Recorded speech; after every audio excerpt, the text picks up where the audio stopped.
Soy el rey de destrozar. Toda la casta es de mi apetito. ¡Viva la libertad, carajo! Los argentinos mostraron que no quieren volver al modelo del fracaso, al modelo de la inflación, al modelo de la emisión monetaria, al modelo del Estado inútil, al modelo de la inseguridad.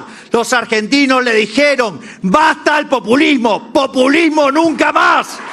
¿Por qué son tan malos nuestros representantes? Porque así los elegimos, no por ser buenos, sino porque otros son peores y ellos lucen como el mal menor, pese a sus ignorancias, sus malas ideas, dañinas propuestas y pésimas intenciones. Es la teoría del voto útil o negativo o antivoto, el más inútil de todos. Útil sería un voto por un buen candidato, aún sin probabilidades de ganar, pero que con votos suficientes podría quedar habilitado para hacer buena oposición, en espera del siguiente evento electoral.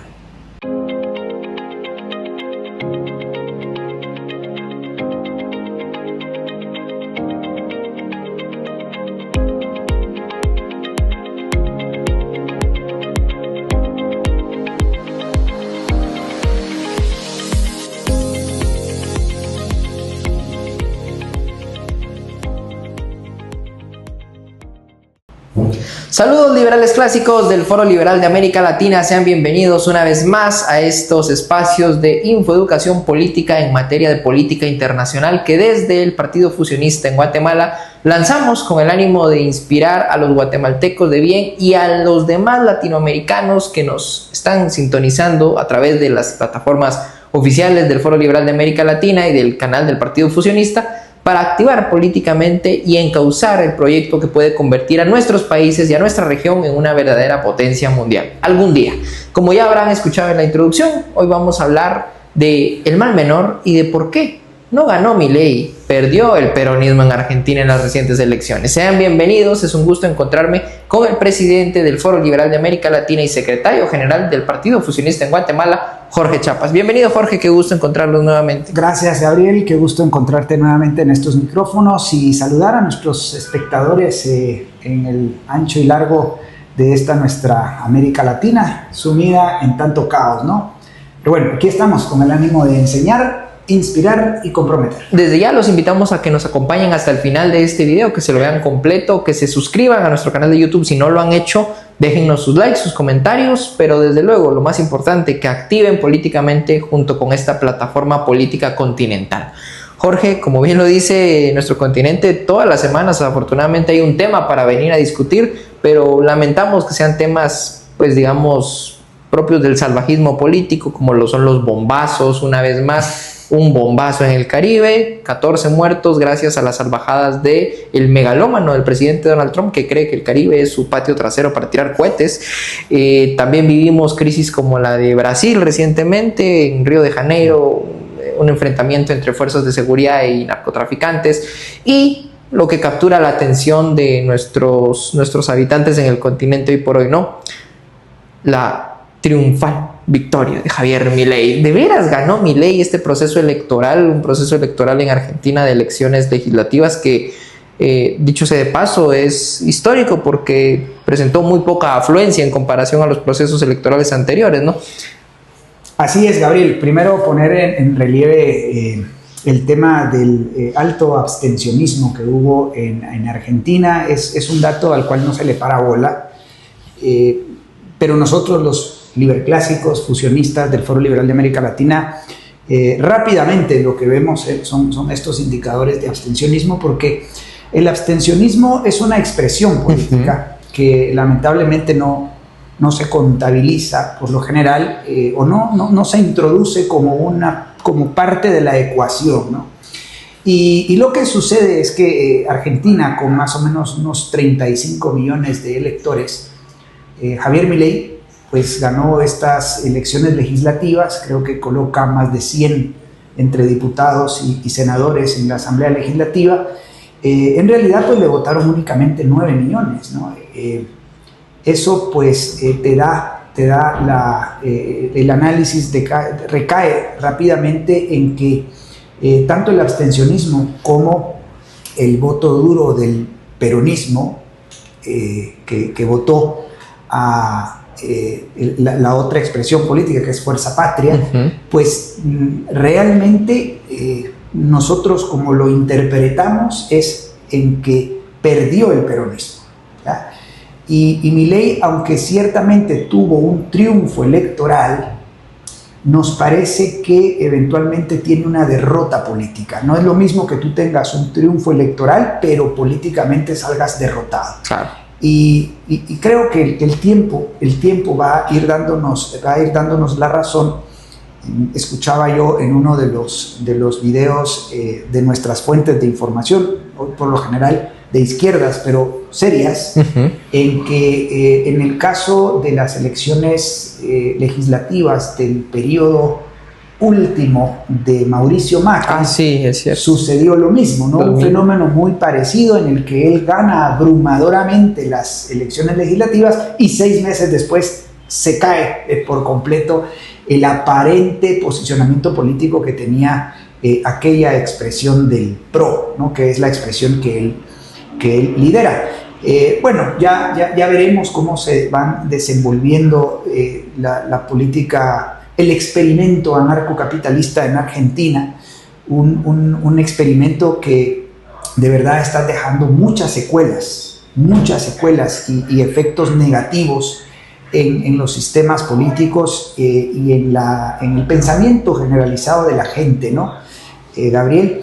Entonces, mira, habrá que ver cómo se desenvuelve también el fenómeno de cómo Mauricio Macri pues logra penetrar a través de La Libertad Avanza una buena parte de operadores políticos, candidatos o más bien legisladores ahora, y cómo aparentemente va a tener que lidiar con eso el presidente Javier Milei, ¿no? Nosotros hemos dicho en estos micrófonos que reformas no es lo mismo que ajustes. Exacto. ¿Sí? Sí. Y lo que está haciendo el presidente Javier Milei en Argentina es un ajuste. Es un ajuste que gira todo en torno a la política fiscal y al gasto público, básicamente, pero no hay un set de reformas económicas complementadas con un set de reformas políticas y reformas sociales que conduzcan a pensar que lo que está pasando en Argentina hay un cambio de sistema. No, para nada. O sea, allí lo que hay es un ajuste, básicamente, como dice el profe o reseña el profe en esta obra, desburocratizar no es lo mismo que reducir funciones, poderes y recursos. O sea, no es lo mismo desburocratizar. Probablemente Javier Milei ha desburocratizado, pero no necesariamente ha limitado el gobierno a sus funciones propias. Claro.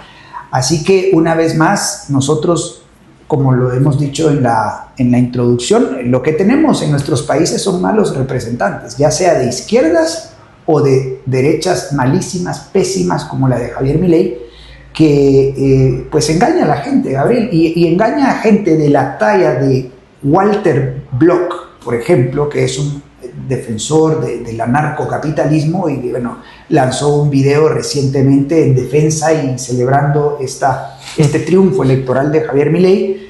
Pero bueno, Walter Block no logra, digamos, lo que consume es muy probable lo que le venden los medios de comunicación, que lo que venden es triunfalismo electoral, pero cuando tú empiezas a ver el panorama completo y empiezas a buscar otras fuentes, vas entendiendo que la narrativa de relativo éxito en Argentina realmente no lo es. Hay mucha pobreza, hay mucha informalidad, hay desempleo, la cuestión de la seguridad, la inseguridad está digamos, pues es un problema muy serio que no se ha sabido resolver desde el oficialismo. Y pues bien, ahora lo que pasa es que tienes otro factor en la ecuación y es el factor Donald Trump y el Tesoro de los Estados Unidos con Scott Bessent, sí, gracias, con toda esta política pública de salvataje financiero y endeudamiento, ¿no? Y yo creo que ese es uno de los principales indicadores para que por fin lleguemos a entender que lo que está pasando en Argentina pues no es nada bueno en el mediano largo plazo. De hecho, a Javier Milei en una entrevista recientemente le preguntaban esto que está haciendo Estados Unidos, estas ayudas, ¿es un rescate económico? Y decía que no, porque aparentemente él quiere vender la idea o proyectar la idea de que él tiene la situación bajo control. Y luego le preguntan a Donald Trump si era un rescate. Sí, porque los argentinos no tienen dinero, dice. Bueno, en realidad, en este sentido sí tiene razón Donald Trump. Los argentinos no tienen dinero, no tienen recursos, o tienen dinero sin valor, que es peor, ¿no? Tienen exceso de masa monetaria. Y bueno, Javier Milei se ha distinguido por vender esta idea de alguna manera un milagro económico en la Argentina, y que ha penetrado en la mentalidad de muchos amigos y colegas en el largo y ancho del continente, que se cree en la idea de que Argentina está atravesando por un cambio positivo, pero cuando vemos en la práctica, ¿qué encontramos? No, un mismo sistema estatista tal cual se vivía bajo el régimen de los Kirchner. Tenemos escándalos de corrupción que recientemente hemos comentado en estos videos, grandes escándalos de corrupción que involucran a la hermana del presidente Milei, que lo involucran a él en el caso de la criptoestafa. Y bueno, estos vínculos con el narcotráfico en el caso de José Luis Espert. Claro. Y desde luego la conformación de un rejunte, como le hemos llamado a esto de La Libertad Avanza, no es un partido político, es un rejunte de varios espacios que muy posiblemente se le vayan a dar vuelta. Correcto, sí. Y digamos, ahora esa es nuestra lectura, ¿no? Como tanto a nivel de Asamblea Legislativa o Parlamento y a nivel de gobernadores provinciales, pues bueno, le dieron el triunfo electoral recientemente a Milei y a La Libertad Avanza, pero ¿a cambio de qué? Exacto. ¿Cuál va a ser la moneda de cambio? Y bueno, ya veremos, Gabriel, aparentemente nuestra postura anarcocapitalista, porque nosotros no somos anarcocapitalistas, no somos tampoco libertarios. Queremos reiterar y aclarar este asunto porque rápidamente, dada digamos la fama y la popularidad que ha adquirido este otro megalómano, como le llamabas a Donald Trump en una parte de la introducción, pues bien, este desquiciado de Javier Milei, a nosotros nos asocian con él y dicen, sí, ustedes se parecen a Javier Milei. No nos parecemos a Javier Milei. No, nosotros somos liberales clásicos, fusionistas. Como tal, somos liberales en lo económico y conservadores en lo moral, en lo político y en lo cultural. Creemos en el gobierno limitado, en los mercados realmente libres y en el irrestricto respeto a la propiedad privada, tanto como un sistema de valores, instituciones, tradiciones y costumbres que le dan soporte moral al sistema de capitalismo liberal. Eso nos hace ser gente congruente y no chifladuras, como le llama el profesor en este libro, al rothbardismo o el anarcocapitalismo que aleja a la gente normal, ¿sí? Y por eso, bueno, la gente aspira, anhela algún día, no sé, a una Argentina sin gobierno, ¿no? Eso, pues, básicamente te lleva al punto Haití, sí, que es la anarquía total versus la tiranía total, que es el punto Cuba, ¿sí? Esos dos extremos nosotros los rechazamos porque el único punto medio, digamos, civilizado, es la democracia liberal, ¿no? Y en una democracia liberal hay 4 elementos fundamentales. Número 1, hay Estado de Derecho en el entendido de el imperio de la ley. De la buena ley. De la buena ley. O sea, hay un buen régimen legal donde un gobierno está limitado a sus funciones propias y naturales, seguridad, justicia y obras de infraestructura pública. Hay separación de poderes. Pero coordinación de poderes. Gracias, Gabriel, estamos ahí complementando.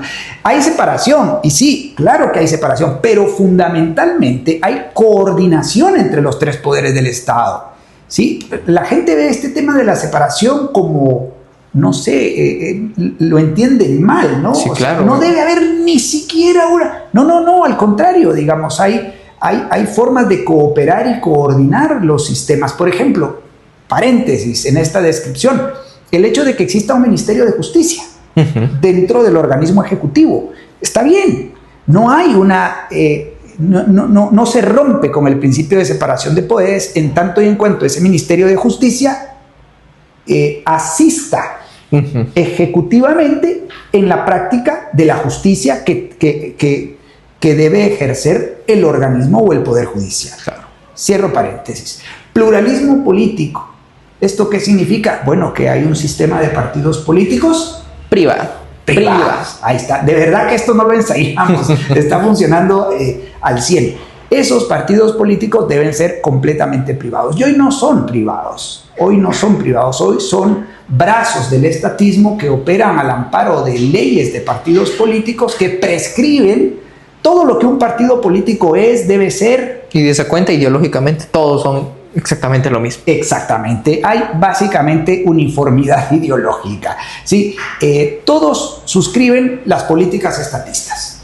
Incluso La Libertad Avanza, que bueno, básicamente la manipulación del tipo de cambio, pues es una política ampliamente estatista.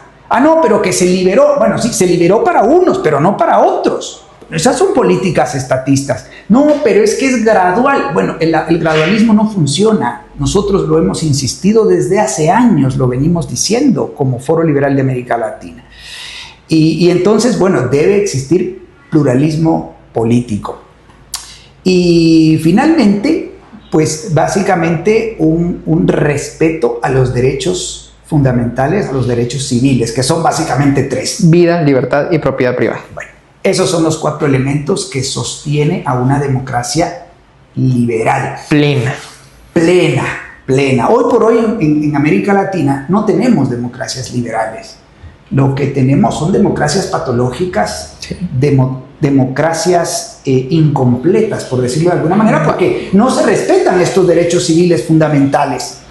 La vida, la libertad y la propiedad se usurpan todos los días cuando los gobiernos, con ministerios de la familia, con ministerios del medio ambiente, con ministerios del deporte, con ministerios de cultura y arte, con ministerios de economía, con ministerios de educación, con ministerios de atención, usurpan los derechos fundamentales, la libertad de poder educar a mis hijos donde yo quiera, como quiera y con el pensum que yo quiera, la libertad de poder llevar a mis enfermos al centro de salud o al hospital que yo elija. Sí. O, pues bueno, cualquier otra libertad, como por ejemplo la de abrir un negocio. Hoy por hoy, la permisería, la sobreregulación impiden abrir negocios, fábricas, comercios, empresas, ¿no? Esos derechos civiles fundamentales son vulnerados, son cotidianamente son socavados y son ultrajados por los gobiernos. Entonces, pues no vivimos en democracias liberales y entonces hay un gran descontento en la población porque van cada 4 años a las urnas, Gabriel, y se elija a quien se elija, no hay cambios sustanciales en sus vidas. Entonces, ¿qué prefieren hacer? Pues abstenerse de llegar. Claro. Y eso es lo que tienes en este tipo de elecciones, ¿no? Entonces, bueno, otros, pues bueno, caen en la trampa del mal menor. Esa trampa, Jorge, que invita a la gente a pensar que en clave de todos los candidatos malos que hay, me voy a ir por el menos malo, porque eventualmente este candidato puede favorecer de alguna manera el sistema, preservar el país para que no se descalabre. Pero es que tú no sabes, estimado amigo, si ese mal menor es un mal mayor en potencia, que es lo que nos pasa en nuestros países. Eliges al mal menor y luego al final de su mandato te estás quejando y diciendo cometimos un error. En Guatemala lo sabemos bastante bien, ¿no, Jorge? Hemos atravesado por muchos procesos electorales donde al final del mandato de los presidentes, diputados, alcaldes, la gente dice, bueno, no, este era igual que los demás, ¿no? Pero en su momento, ¿cuál fue la excusa para votar por ese candidato? Que en las papeletas era el mal menor. Y nosotros nos regimos por la idea de que de los males, si tú tienes a un mal y a otro mal en las papeletas, no elijas a ninguno, ¿no, Jorge? Apuesta por el bien, pero el bien hoy no está presente o tú no lo ves ubicado en las figuras mediáticas que capturan la atención, porque veía este análisis que se hacía, por cierto, en torno al tema de la masacre que ha habido en Río de Janeiro. Sí. Gobernantes que se han puesto en contra o han criticado la brutalidad de las fuerzas policíacas en contra de estos grupos criminales y gobernantes que digamos han visto aprueban de alguna manera, ¿no? Entonces, al parecer ya ha habido pronunciamientos de algunos políticos de la región y claro, se trata de hacer o plantear que algunos candidatos, y dicho sea de paso, posibles o precandidatos presidenciales regionales, son el bien, y quienes se oponen a este tipo de brutalidad son malos, ¿no? Entonces los toman por un lado el propio Lula da Silva en contra, el presidente Gustavo Petro, con la oposición a estos bombardeos en el Caribe, y del otro lado ya surgen figuras como por ejemplo el empresario Carlos Salinas Pliego. Como un referente que eventualmente los mexicanos voltean a ver diciendo él va a ser el Milei de México, ¿no? En Guatemala surgen por ahí figuras caudillistas que se sujetan del discurso de Milei y venden las mismas ideas y la gente dice, bueno, son el mal menor. Sí. Pero en la práctica esos politiqueros van a resultar siendo un mal gravísimo para nuestros países. Van a abrir campo para... se aplican a narcocapitalismo, anarquía como se vive en Haití. Y si no, si siguen la receta Milei de ser estatistas en la práctica, más no en el discurso, van a aplicar políticas igual de perversas que las que hemos tenido con los peores gobernantes de izquierda que ha habido en nuestros países, ¿no? Ambos fenómenos representan el mal en la política. Lo que nosotros invitamos desde Foro Liberal de América Latina es voltear a ver al bien en la política, que somos nosotros los liberales clásicos, quienes transparentemente te decimos, somos de derecha, somos liberales clásicos, tenemos un set de reformas políticas que van a lograr decantar que en nuestros países haya desarrollo económico y prosperidad, pero no son reformas del tipo ajuste, como bien dice Jorge, que es lo que se vive en Argentina. No son tampoco reformitas parciales ni graduales, son reformas completas, congruentes, justas y de shock, que nosotros planteamos para que en nuestros países de verdad hayan cambios sustanciales. Yo lo entiendo y lo hablábamos en el video anterior que te invitamos a ir a ver, está apareciendo ahora en pantalla. Una última pregunta que me hizo usted en ese video de un medio de comunicación en Guatemala, donde se hablaba de qué se tenía que hacer para que Guatemala llegara a atravesar un efecto como el que se vive ahora con Milei en Argentina. Bueno, yo no entiendo la ambición de la gente por querer estar como en la Argentina de Milei, si es un desastre, Jorge. Sí, pero se cree en lo que dicen los medios. Se cree en lo que dicen los medios y muchos analistas, muchos economistas serios, como el mismo Juan Ramón Rayo, a quien nosotros respetamos y valoramos como economista.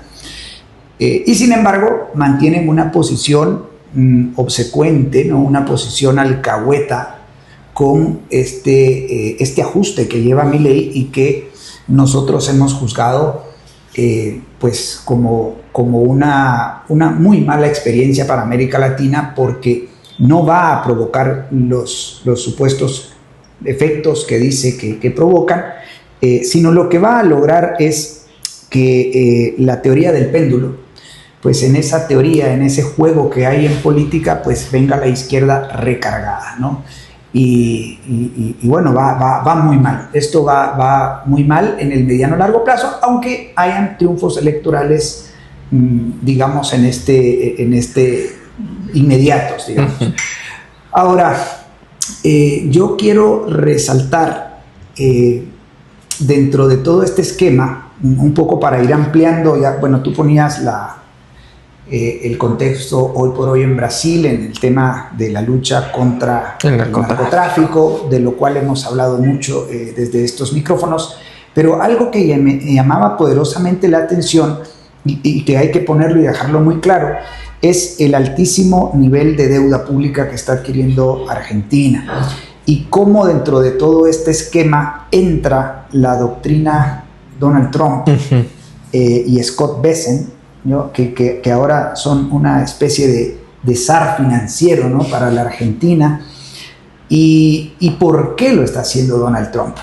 Nuestros adversarios políticos que lanzan buenos discursos desde la base del diario Red, que son estos medios de Pablo Iglesias, socialista, claro. Nosotros, por supuesto, no comulgamos ni un ápice con el socialismo de amigas, amigos y amigues, que Pablo Iglesias dice con total sinceridad, ¿no? Y congruencia con su postura ideológica. Bueno, nosotros por supuesto que no comulgamos ni un ápice con ese tipo de ideología política, pero dentro de los análisis que ellos hacen y que creo que tienen muchísimo sentido, por eso nosotros vemos a estos analistas, porque nos parece que son análisis bastante más serios de lo que hay en nuestros países, incluso de derechas. O sea, no hay profundidad teórica, no van más allá de la narrativa mediática y tal. Pero lo que dicen estos analistas es que el interés, pues obviamente,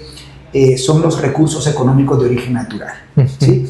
El triángulo de litio está entre Bolivia, Argentina y no sé si es Brasil o Paraguay, no recuerdo bien cuáles son los 3 países donde hay yacimientos de litio muy importantes. El cobre también es muy importante, el oro también es muy importante y bueno, el mismo mercado de la soja, como le dicen en Argentina, son recursos económicos de origen natural estratégicamente importantes en esta competencia geopolítica entre Estados Unidos y China, ¿no? Entonces, por supuesto que Donald Trump tiene intereses políticos y de allí el injerencismo, ¿no? O el intervencionismo abusivo que hay en nuestros países por parte de los Estados Unidos, ya sea dejando caer misiles en aguas del Caribe o pues haciendo préstamos o salvatajes financieros a los regímenes de derechas malas, muy malas que hay en nuestros países, ¿no? Entonces creo que ese es un elemento clave y tiene mucho sentido. Así que, pues bien, creo que es importante que se vea que dentro de la ecuación de cómo triunfa Milei electoralmente ahora, pues están los intereses de Estados Unidos, que luego va a pasar factura. Luego va a pasar esto factura, y yo de verdad no entiendo cómo para muchas derechas malas este tipo de gobiernos siguen siendo un referente, ¿no? No debería ser un referente, pero ni de cerca para nosotros. Pero bueno, ahí tienes creyéndose mucha gente lo que dicen buena parte de los medios de comunicación. Y usando la gorrita del Make America Great Again y alabando a Milei y reposteando todas las tonterías que se publican desde la Casa Rosada o desde la Casa Blanca hoy por hoy, ¿no? Llama la atención, Jorge, porque recientemente nuestro colega y amigo Adrián Díaz Marro saca un extracto, entiendo, de algún podcast donde ha sido invitado y habla de cómo, bueno, los países no son monjitas de la caridad, ¿no? Estados Unidos no está ayudando a Argentina porque a Trump le caiga muy bien Milei, está con intereses económicos. De la misma forma que en su momento también China ofrece ciertos apoyos económicos. La diferencia, claro, es, y lo remarca con este sarcasmo característico de Adrián Díaz Marro, ¿no? Sí. China no lo hace bombardeando tus países, no lo hace impulsando golpes de Estado o revoluciones dentro del país, como recientemente veníamos hablando del caso venezolano. China lo hace comerciando, negociando, aperturándose, ofreciendo tratos que a la final de cuentas son los políticos del país receptor de esa ayuda quienes aceptan voluntariamente. Y bueno, pues en este juego perverso que se ve en América Latina, donde los gobernantes venden los países por ayudas económicas o rescates, realmente lo que vemos son intereses, ¿no? Y en Argentina seguramente, aunque Milei lo niegue, están muy detrás los intereses norteamericanos por los yacimientos de litio y demás recursos. Buenísimo, eso me hace recordar el famoso tema de la trampa de la deuda, ¿no? A la cual le acusan a China. Pero no a Estados Unidos. Pero no a Estados Unidos, ¿no? O sea, sí, a China se le acusa de zanjarle una trampa a los países subdesarrollados a través de los millonarios préstamos que hacen, especialmente para la construcción de infraestructuras en buena parte del sudeste asiático y África. Y se habla de la trampa de la deuda, pero nosotros personalmente, y basados en la lectura que hace Adrián Díaz Marro, pues básicamente China lo que hace es responder a las necesidades muy urgentes de construir obras de infraestructura pública. El hecho de que los gobiernos posteriormente no puedan cumplir con los pagos, pues bueno, eso a China no le incumbe mucho. Según analistas como Adrián Díaz Marro, pues bien, China trata de establecer condiciones de cooperación a través principalmente del flujo de bienes y productos que está produciendo China de una manera colosal, y lo que intenta es crear vías de comercio, ¿no? Ahí está la nueva ruta de la seda, ahí está la ruta polar del Ártico, y pues bien, tal parece que en realidad los que están empleando esa táctica de soft power, le llaman, ¿no? de poder blando y trampa de la deuda, son los Estados Unidos. Sí. Son los Estados Unidos. ¿No valdría la pena que empieces a cuestionar estos elementos en juego y que voltees a ver tu mirada, como nosotros siempre lo recomendamos, lo sugerimos y de hecho lo hacemos acá, hacia el sudeste asiático, hacia el oriente del planeta? Nosotros te hemos insistido en voltear a ver lo que está pasando en China y el sudeste asiático, lo que está pasando en Rusia, por ejemplo, ¿no? Esta semana miraba con alegría, pues con entusiasmo más bien, algunos posicionamientos de China respecto del comercio, ¿no? Y cómo enfrenta esta condición o esta era de aranceles y de tariffs, ¿verdad? Que por cierto es la palabra preferida en el argot de Donald Trump. Bueno, China lo va a enfrentar ampliando sus mercados, diversificando sus mercados y transitando hacia un sistema de respaldo metálico de sus monedas. De hecho, bueno, creo que también se van a lanzar con una moneda, con un sistema monetario digital, con lo cual nosotros los liberales clásicos no somos muy fans. Nosotros somos fans del patrón oro clásico, y un liberal clásico que se precie de ser liberal clásico, su distintivo es el patrón oro clásico, estimados amigos. Y bueno, China y Rusia están comprando oro para dejar de depender del dólar, y se están convirtiendo de esa manera pues en estas nuevas potencias mundiales que están cambiando las cosas muy rápidamente, ¿no? Y que dan muestra, Jorge, de cómo un país hace valer su soberanía y se planta de cara a estos intentos totalitarios en Occidente principalmente, ¿no? De estos megalómanos que tratan de creerse o que se creen dueños del mundo, reyes prácticamente, que pueden imponer su voluntad en nuestros países. Así que, pues bien, la invitación para nuestros amigos en el Foro Liberal es a acercarse con una propuesta auténticamente liberal clásica, a no escoger entre males y males menores, escogernos a nosotros como una oferta de bien, que tenemos un programa político de transición al capitalismo liberal que conviene muy bien en esta sintonía que hoy vemos en los países del sudeste asiático, ¿no?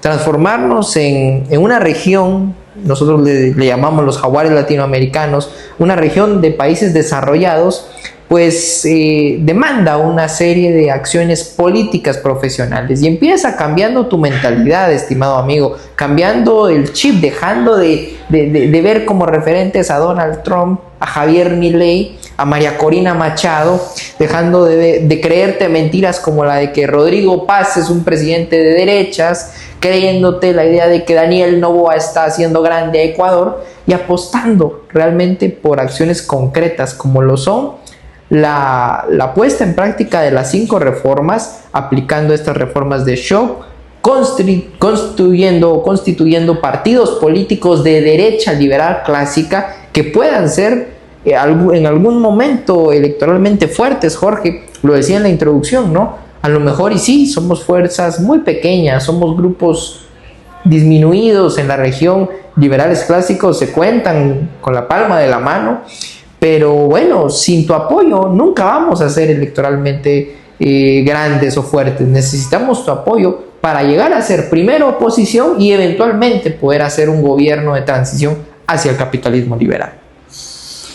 Sí, excelente, Gabriel, que hayas mencionado el nombre de María Corina Machado. Ya hicimos un comentario la semana pasada al respecto.